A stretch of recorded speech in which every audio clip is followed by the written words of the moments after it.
Hi everyone, hope you're doing well today. This is Alfred's Basic Adult Piano Course Lesson Book Level 1. This video is Lesson 22, which covers page 26 in our book. Introducing A for the left hand. So if you look at the top of page 26, there's a helpful little diagram. It shows us the piano keyboard keys, and it shows us in pink the A that you're going to be playing. So here is our left hand C position, and the thumb is normally on G. Now this won't change, the thumb will still be on G, but sometimes the thumb will come up a key and play the A. So basically the thumb has double duty right now. It's going to be playing G sometimes, it's going to be playing A sometimes. What you want to make sure is that when you go to the A, you don't slide the entire hand, because you want these other four fingers to stay on C, D, E, and F. So just make sure it's the thumb only that moves. And our thumbs are designed to move quite easily that way. Now, one more thing up on the diagram is in that pink triangle, you can see what that A looks like on the staff, on the bass clef. So basically, the top line of the bass clef is always A. And it's always that A right there. So anytime you see a note, top line bass clef, it's that A. Now, just below the diagram, it says play slowly, say the note names as you play. Okay, so this is only bass clef again. Your first measure is C, E, and G, and they've been kind enough to put the names of the notes in there. They've also given us the fingering, C, E, and G. Notice the G is half note. So C, E, and G.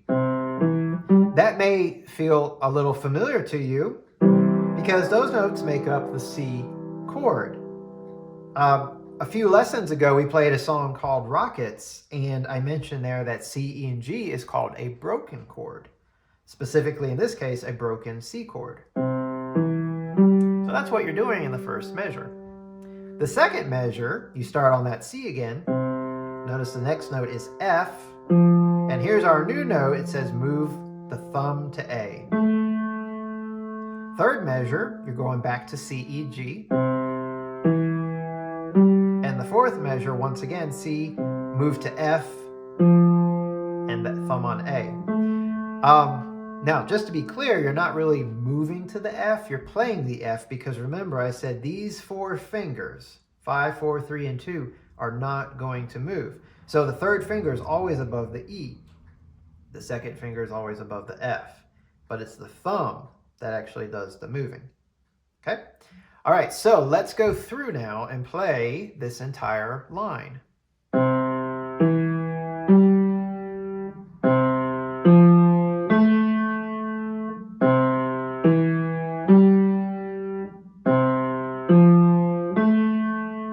Okay, and there's a repeat sign there, but again, for time, I won't repeat it.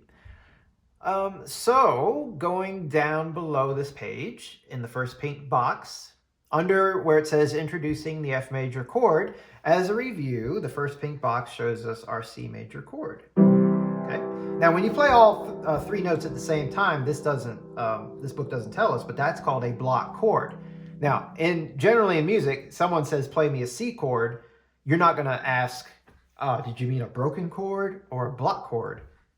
Generally, if someone asks play me a C chord, you're just going to do that. You're going to play a block chord. It's just understood if someone says play a chord. But as the player, someone who's playing and reading music, it is good to know that that is a block chord and individual notes are called a broken chord. Okay, so there's our C major chord. Now F major, notice in the example you played earlier, you played a broken F major chord. You played C, F, and A. So those three notes together, that is our F major chord, C, F, and A. So, not only new note, but new chord.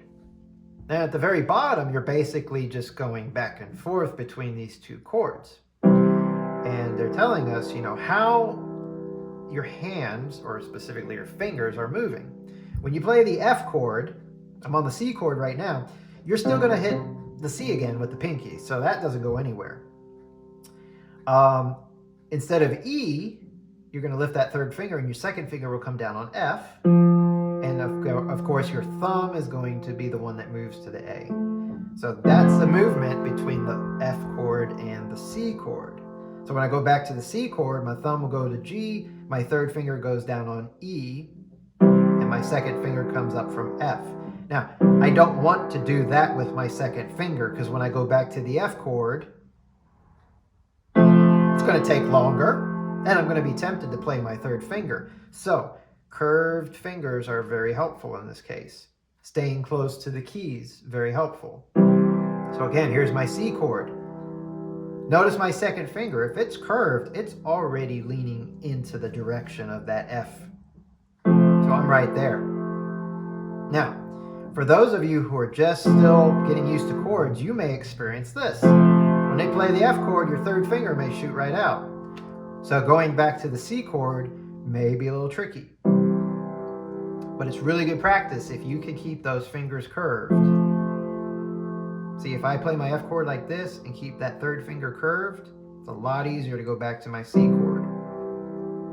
In fact, the only motion you really should see much of is the thumb.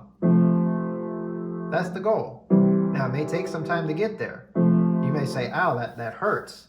It's probably normal. We're just not used to using those muscles in that way. But it's like going to the gym, exercising. In time, you'll get used to it and you'll strengthen. Now, if it hurts too much, obviously take a break. But a little bit of pain is actually normal. So if you can focus on that, you're going to be in tip-top shape, especially for our next lesson, which is going to cover a pretty familiar song.